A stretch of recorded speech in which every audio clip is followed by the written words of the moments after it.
Y'all, that's the light. Welcome back to Undiagnosed Baddie, my daily 10-minute podcast. Y'all, I just had to sit down because it's almost 12, and I have to make sure that I have this up by 12 because we are doing the things to remain consistent for the people that need consistency. So even though I'm type A, I got some type B stuff about me because that procrastination baby be tearing me up. Okay? Listen, I just want to thank everybody that's here. And let me tell y'all something that I need y'all to do. I need y'all to share like one of your favorite episodes. Go back or share any episode. We are at 499 subscribers. Ah! Oh, that was too loud in the camera. Ah! Right? 499 and motherfucking and holding. And holding. It's being held. It stopped. I was like, oh, surely if I could get to this, we could hit 500. We've been at 499 for like 2 days. So I need y'all to come and help me share an episode, comment on the episodes, like the episodes. Like, I know y'all are here. I say that all the time because I see the analytics, but I need y'all to push some of my content so it could be watched, right? So it's like, well, who would I share it with? What would I do? I don't know. Post it to your socials.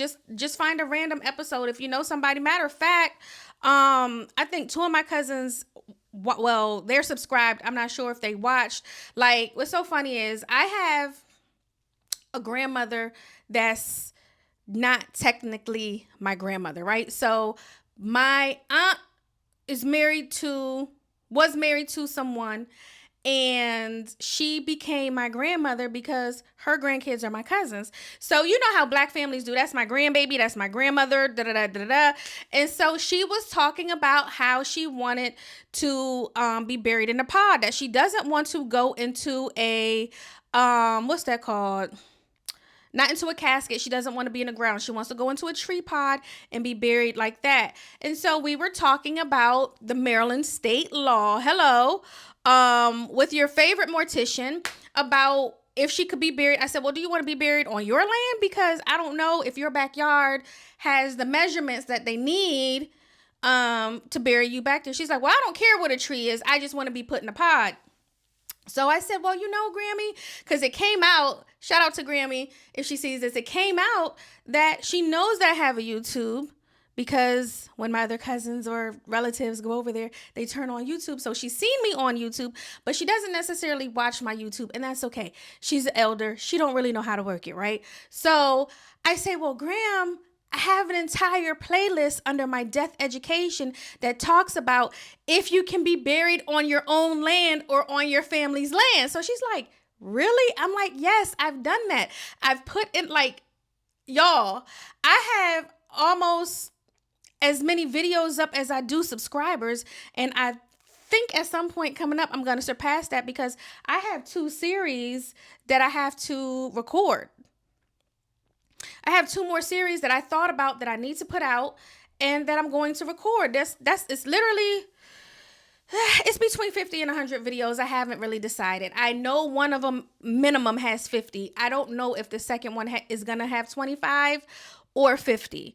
And it's about honestly being a fucking lady, right? And I know y'all be like, girl, you cuss a lot. You do this, you do that. You say wild things, but I'm not the etiquette that you technically think about, but I have an etiquette series coming out.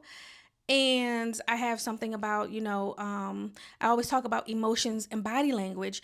And because I've read it, like the books that I've read, I'm going to share it in an intimate way that ties into the playlists that I already have, that ties into the content that I already make. But if you ever worried or wanted to know if you could bury your loved ones on your land, there is a playlist for all 50 states and U.S. territories on this side. So it's Puerto Rico, the U.S. Virgin Islands, and it goes through each one. Washington, D.C., because it's not a state.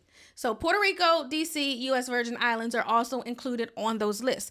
Can you bury them? Or what happens to your body and how long someone has to claim your body in those states. If you go, it's important to tell people where you're going, because if you go to Nevada and die, you got to figure out how long somebody has to claim your body, right? So it's always important to keep ID on you as well. Guys, I'm doing the work. So I need y'all to share this information with the people in your life, especially if you come across this. And you know, people love to go no contact. And I tell people all the time, just because you go non-contact, your brain, your wishes, your boundaries do not supersede the law. Period, point blank. And I be trying to teach y'all that. So I try to incorporate my death education in with, you know, the fun talks of everything, right? Reminisce life after death. This is my baby. Let's talk about my baby real quick. Y'all know this is my baby. So when I reminisce over you, sometimes I cry, but I smile too, right? Because Michelle Blackwell said, I'm making this song, right? Like that's where Reminisce came from. I love Michelle Blackwell. Her song Reminisce has got me through. I remember when Mike died, my uncle Mike died in 2018. My mother's in my car. She in the Altima. We in the Altacat. We riding, and I'm just sad. So I'm just playing my song. I think we was riding up to Connecticut. Did we ride up to? We didn't go to Connecticut together that time. We was beefing. I love my mother down, but we was beefing over the principle. Fuck that shit, right? But we was going somewhere, and I kept playing the song because I was just fucking sad. And so she's like, I like this song. And what's so funny, when we went to Connecticut and we had Mike's like memorial or whatever, I want to say they played that song. I want to say she played that song. We were still beefing there. We were still beefing. It was the principle. I wasn't never necessarily, this is funny, ever like really beefing with my mother because we was beefing. It's one of her sisters that be on some nut shit. Sherry, that baby needs some help. And I'm not saying that I don't, but that baby needs some more help. Like, it's just certain things that people, you know how you have that person in your family and everybody be like, oh, that's just how maybe what was Mabel Lou acts. That's just how, you know what I'm saying? Jeffrey acts. That's just how this person acts. That's what they say about my aunts, right? So that's that one. But this right here, so Reminisce, life after death. And life after death came from me knowing that after someone dies, life still has to be lived. Life is also different after death. What happens to the lives of the people that are surviving? What happens interchangeably, right? So you know how we see those movies and have those instances when the matriarch dies and the family just dissipates, or the patriarch dies and the family dissipates, and it's like, damn, I miss the life that we had when grandma, Grammy, you know, honeybee, whatever y'all call your grandmothers, abuelas, die. The life after death is something that people don't talk about. How do you continue to survive after such a major shift in life, which was death, right?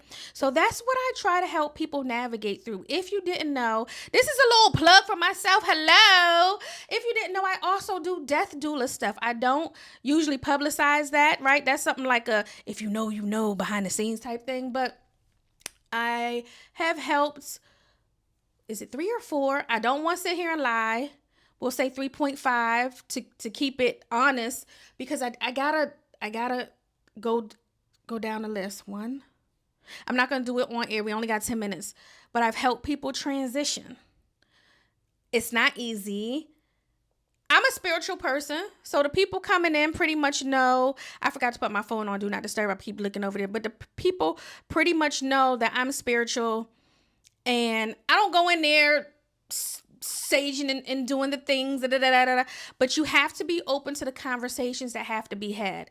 I know that while I'm in this space, the veil is very thin.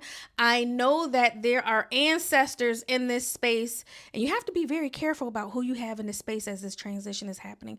You have to also be very aware that the transitioning is happening. A lot of people don't like to recognize that. That's hard for people to recognize. But yeah, it's a gift. I am literally life after death.